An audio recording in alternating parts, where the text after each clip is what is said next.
नमस्कार, आप देख रहे हैं आर्य न्यूज। मैं हूं आपके साथ पल्लवी सिंह। साल 1971 के युद्ध में पाकिस्तान को हराने के बाद से हर साल विजय दिवस मनाया जाता है और आज विजय दिवस की 50वीं वर्षगांठ है। इसी मौके पर प्रदेश के स्वास्थ्य मंत्री डॉक्टर धन सिंह रावत ने पूर्व सैनिकों को याद करते हुए एजेंसी चौक स्थित शहीद स्मारक पर शहीदों को श्रद्धांजलि अर्पित की।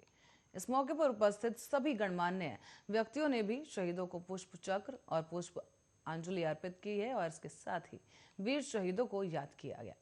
सभी ने 16 दिसंबर 1971 में पाकिस्तान पर युद्ध के दौरान भारत की विजय के बाद बांग्लादेश निर्माण की कहानियों को ताजा किया। इस मौके पर डॉक्टर धन सिंह रावत ने कहा कि हमारे सैनिकों के शौर्य के आगे पाकिस्तानी सेना के प्रमुख जनरल नियाजी के 93,000 सैनिकों को भारतीय सेना के सामने आत्मसमर्पण करना पड़ा था। विजय दिवस को बांग्लादेश मुक्त दिवस भी कहा जाता है। इस मौके पर सभी ने 8 दिसंबर को तमिलनाडु में हुई हेलीकॉप्टर दुर्घटना में शहीद सीडीएस जनरल बिपिन रावत को भी याद किया। इस मौके पर गढ़वाल आयुक्त सुशील कुमार, जिलाधिकारी डॉक्टर विजय कुमार जोगदंडे और पालिका अध्यक्ष यशपाल बेनाम, मेजर करण सिंह, जिला पंचायत अध्यक्ष शांति देवी और विधायक मुकेश कोहली समेत कई पूर्व सैनिक उपस्थित रहे।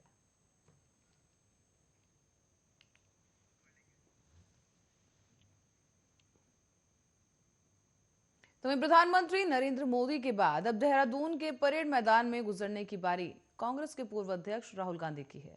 विधानसभा चुनाव से पहले राहुल की इस रैली पर कांग्रेस ही नहीं बल्कि उसके सभी प्रतिद्वंदी दलों को भी निगाहें उनकी अटकी हुई हैं।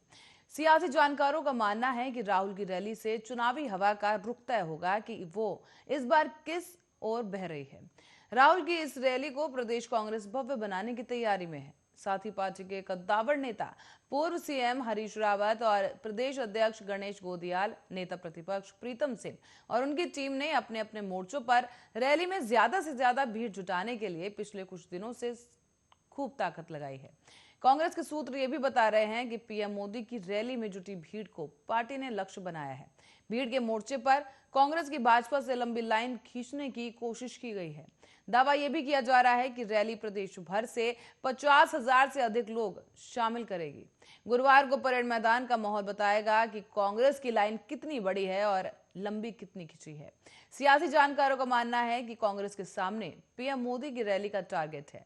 कांग्रेस इस टारगेट को अवसर में बदल सकती है। जहां तक राहुल गांधी का सवाल है तो 2017 के विधानसभा चुनाव में उनकी देहरादून शहर में कोई जनसभा नहीं हुई थी। राहुल ऋषिकेश आए थे, जहां उन्होंने एक बड़ी जनसभा को संबोधित किया था। 2022 के विधानसभा चुनाव का विधिवत ऐलान होने से पहले राहुल गांधी ने अपनी रैली का आगाज अब वो करने जा रहे हैं। तय किया गया है कि चुनावी ऐलान के बाद उनकी प्रदेश में और भी जनसभाएं होंगी।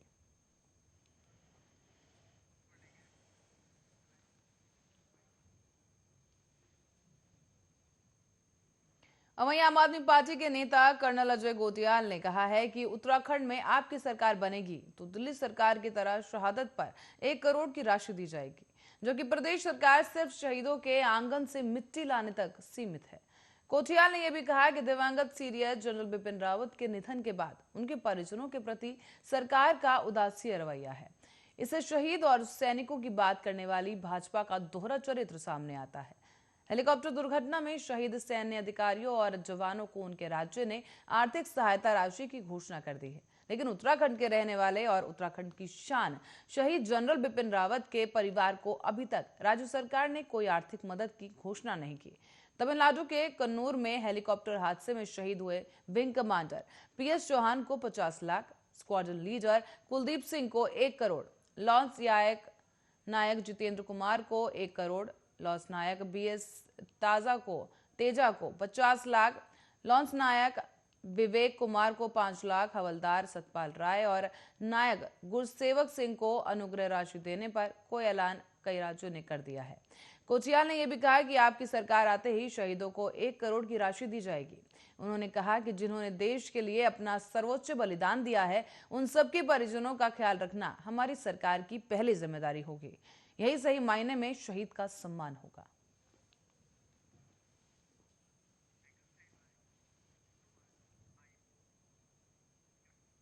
तो वहीं रुक करेंगे अगली खबर की ओर, जहां सुप्रीम कोर्ट के निर्देश के बाद अब रुद्रप्रयाग गौरीकुंड हाईवे पर तिलवाड़ा कस्बे में 10 मीटर चौड़ीकरण सहित 2 बाईपास और अन्य रुके हुए कार्य शुरू हो जाएंगे। एनएच अधिकारियों के अनुसार आला स्तर पर निर्देश मिलते ही हाईवे चौड़ीकरण की कार्रवाई शुरू कर दी गई।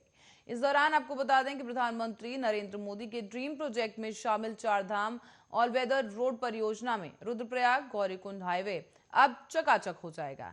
यहां तिलवाड़ा कस्बे में जहां 14 मीटर भूमि अधिग्रहण के बाद सड़क 10 मीटर ब्लैक टॉप होगी, साथ ही 3 किलोमीटर लंबे अगस्त्य यमुनी बाईपास और 12 किलोमीटर लंबे कुंड लवारा गुप्तकाशी बाईपास का कार्य भी फिर से शुरू हो जाएगा।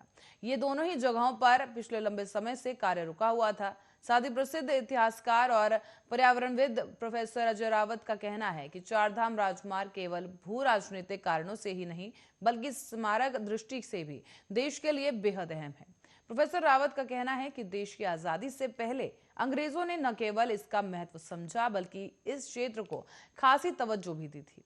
सुप्रीम कोर्ट की ओर से चारधाम राजमार्ग की मंजूरी देने के फैसले को सही बताते हुए प्रोफेसर रावत ने अमर उजाला एक बात करते हुए बातचीत में कहा कि 19वीं शताब्दी में अंग्रेजों ने इस क्षेत्र के महत्व को अच्छी तरह से समझ लिया था।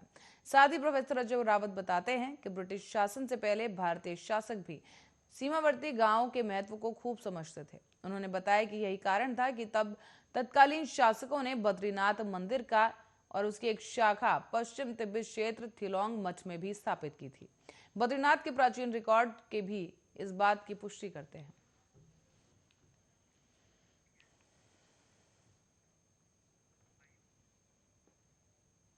तो वहीं देश के सरकारी बैंकों के प्रस्तावित निजीकरण के खिलाफ 9 बैंक संगठनों के महासंघ United forum of bank unions के आह्वान पर आज और कल राष्ट्रीयकृत बैंकों में बैंक कर्मी हड़ताल पर रहे। राजधानी देहरादून, हरिद्वार और हल्द्वानी समेत कई राज्य के लगभग सभी इलाकों के सरकारी बैंक गुरुवार को हड़ताल पर रहे और ऐसे में इन बैंकों में 16 और 17 दिसंबर को कोई कामकाज नहीं किया गया। उधर उत्तराखंड ग्रामीण बैंकों ने 2 दिवसीय हड़ताल को नैतिक समर्थन देने का फैसला लिया है। इसी क्रम में देहरादून के घंटाघर स्थित इलाहाबाद बैंक के सामने हड़ताली बैंक कर्मियों के प्रदर्शन की खबरें सामने आई। बैंक कर्मियों ने कहा कि शीतकालीन सत्र में बैंकिंग अधिनियमों में परिवर्तन कर सार्वजनिक क्षेत्र के बैंकों का निजीकरण करने की सरकार की मंशा का हम सख्त विरोध करते हैं। लंबे समय से आंदोलन करने के बाद भी सरकार की ओर से कोई सकारात्मक फैसला नहीं लेने की वजह से 2 दिवसीय हड़ताल करने का ये फैसला बैंक कर्मियों ने लिया है। बताते चलें कि 16 और 17 दिसंबर को राष्ट्रीयकृत बैंकों के बैंक कर्मियों और इन सभी ने स्थित सेंट्रल बैंक ऑफ इंडिया के सामने हड़ताल कर सरकार के खिलाफ प्रदर्शन किया। बैंक कर्मियों ने कहा है कि बैंकों का निजीकरण होने से बैंक कर्मियों के साथ ही लोगों को भी भारी नुकसान उठाना पड़ेगा। आपको बता दें कि यूएफबीओ के संयोजक समदर्शी बथड़वाल ने कहा है कि बैंकों का निजीकरण कर सरकार कॉर्पोरेट पूंजीपतियों को लाभ पहुंचाना चाहती है। इसके विरोध में 16 और 17 दिसंबर को बैंक कर्मी हड़ताल पर हैं। वित्त मंत्री निर्मला सीतारमण ने फरवरी में दरअसल पेश किए गए केंद्रीय बजट में यह घोषणा की थी कि 2 सरकारी बैंकों का निजीकरण किया जाएगा। सरकार अपने विनिवेशक कार्यक्रम के तहत यह निजीकरण करने जा रही है।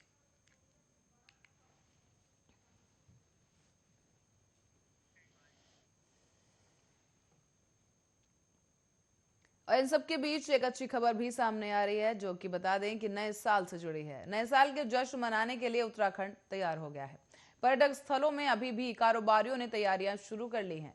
साथ ही आपको बता दें कि नैनीताल और मसूरी जैसी जगहों पर जो कि टूरिस्ट स्पॉट में होटल बुकिंग की शुरुआत कर दी गई है, जिसमें जिम कॉर्बेट पार्क से सटे होटल और रिजॉर्ट नए साल के लिए पैक हो गए हैं। नैनीताल में पर्यटन कारोबारियों ने नए साल के स्वागत को लेकर तैयारियां भी शुरू कर दी। इसी बीच अधिकांश होटल में 50% तक एडवांस बुकिंग भी की जा चुकी है, लेकिन अभी भी पर्यटन कारोबारियों को प्रशासन के स्पष्ट दिशा निर्देश का इंतजार है। बताते चलें कि नैनीताल, भवाली, भीमताल, मुक्तेश्वर, रामगढ़ जैसे पर्यटक स्थलों पर सैलानियों के स्वागत को लेकर सजावट और अन्य तैयारियां शुरू कर दी गई हैं। नैनीताल और आसपास के क्षेत्रों में लगभग 700 होटल हैं, गेस्ट हाउस और होमस्टे लेकर संचालित किए जा रहे हैं और ऐसे में नैनीताल समेत आसपास के पर्यटन स्थलों पर हर वर्ष क्रिसमस और 31 की पार्टी करीब 50 करोड़ का कारोबार करती है और ऐसे में इस बार बुकिंग कम होने के कारण पर्यटन पर प्रभाव पड़ने की संभावनाएं बनी हुई है। लेकिन आपको बताते चलें कि क्रिसमस और 31 दोनों ही दिनों में वीकेंड पड़ने के कारण पर्यटन ठीक रहने की अपेक्षाएं भी की जा रही हैं। ऐसे में नए साल के स्वागत के लिए कॉर्बेट में सैलानियों का जमघट लगने की प्रबल संभावना है। कॉर्बेट से सटे होटल और रिजॉर्ट नए साल के लिए पैक हो गए हैं। पर्यटन कारोबारियों के अनुसार नए साल पर करीब 30,000 पर्यटक रामनगर आ सकते हैं। इसके लिए होटल और रिजॉर्ट को तैयार कर दुल्हन की तरह सजाया जा रहा है। सुरक्षा व्यवस्था को देखते हुए पुलिस भी अभी से अलर्ट मोड पर है। साथ ही बुधवार को रिजॉर्ट एसोसिएशन के अध्यक्ष हरिमान सिंह ने बताया कि वर्तमान समय में होटल और रिजॉर्ट्स की बुकिंग 95% तक हो चुकी है।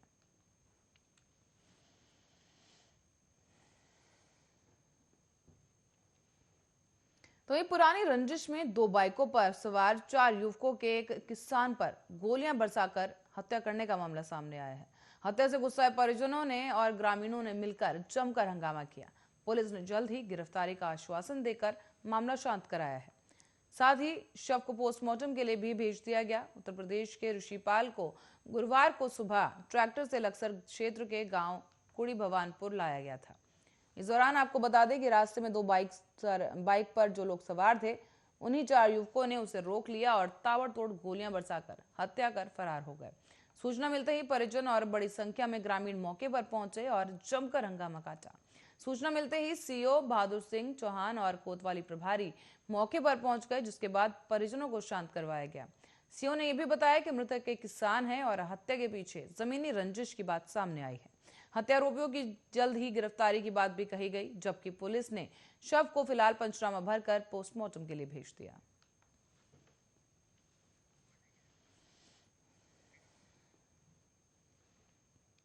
तो वहीं धर्मनगरी हरिद्वार की ओर रुख करेंगे, जहां पर जंगली जानवरों की रिहायशी इलाकों में दस्तक लगातार जारी है। बीती देर रात को हरिद्वार के जगजीतपुर स्थित लकी विहार कॉलोनी में 2 हाथी चहलकदमी करते दिखाई दिए। कॉलोनी के लोगों को हाथियों के आने की जानकारी तब हुई जब कुत्तों ने भौंकने की आवाज सुनाई दी। इस दौरान किसी ने हाथियों का वीडियो बना लिया और हाथियों के देखे जाने के बाद कॉलोनी के लोगों ने दहशत का माहौल लोगों में बन गया। हरिद्वार में जंगली जानवरों की आबादी और उनका आबादी में घुसने का सिलसिला अभी भी जारी है और अभी कुछ दिन पहले ही जंगली हाथियों ने हरिद्वार के एसएसपी कार्यालय में नुकसान पहुंचाया था।